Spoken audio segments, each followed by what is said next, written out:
We are seeing a government who lacks any form of respect for our environment and our planet. We currently have a Minister for the Environment, Greg Hunt, who has no experience whatsoever in conservation or environmental protection, but still is going ahead and destroying our planet. We know the threats from dredging, we know the threats from siltation, we know the threats from the agricultural development and the runoff, and we know the threats from global warming. The coral bleaching, the increasing temperatures, the reef is absolutely seriously under threat. If we made a commitment to a zero carbon, safe climate economy and said, this has got to happen, go out there, do all your technological innovation, it would be no time at all. It would be so easy for us to be shifting to 100% zero carbon, safe climate economy and to be protecting the Great Barrier Reef.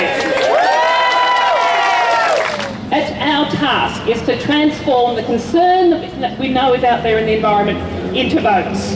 And let all parties know that if they destroy the things that are too precious to lose, and if they fail to protect people, our economy and the planet, then they are going to lose. They are going to lose votes, they're going to lose electorates, they're going to lose elections, they're going to lose power.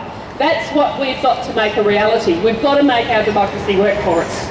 We know that to maintain the planet as we know it, we can only release a limited amount of carbon into the atmosphere, and that each day, as bushfires rage and farmers struggle to make ends meet, the fossil fuel industry eats that budget with the appetite of a prisoner of war. In fact, we know that if the industry had its way, it'd eat that budget 5 times over and then some. And if that weren't enough, it continues to explore for more fossil fuels to dig and burn, staking its claim over some of our most precious ecosystems and most resilient communities. Last week's decision to approve the dumping of 3 million cubic metres of dredged spoil into the Great Barrier Reef exemplifies the lengths to which the fossil fuel industry is willing to put profit over people and the planet. Ocean acidification and global warming are likely to cause a major collapse of coral reefs, with 90% of coral reefs predicted to be endangered by 2030. Any further stresses will only reduce the resilience of these ecosystems and limit their chance of survival. And of course, the development of the coral port itself clearly shows that the government has no intention of seriously acting on climate change. The investment into an increase in coal exports will significantly increase national and international global greenhouse gas emissions, and further undermine any efforts to reach a safe climate. The devastating long-term impact that these actions will have on people worldwide and on species worldwide therefore makes these developments a criminal act against humanity. I would therefore label the proprietors of these decisions as climate criminals.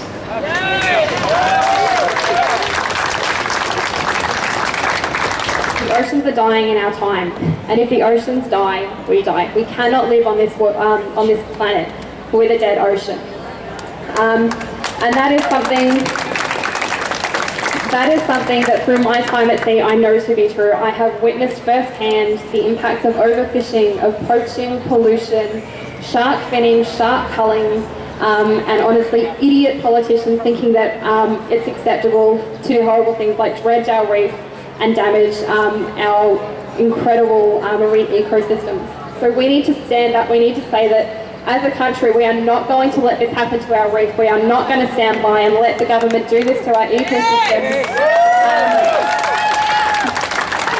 I'm going to be taking my place in the Senate come July, and I know that I am going to be out there campaigning for the next 6 years, standing up for what matters, protecting the Great Barrier Reef and other special places, and building that safe climate economy.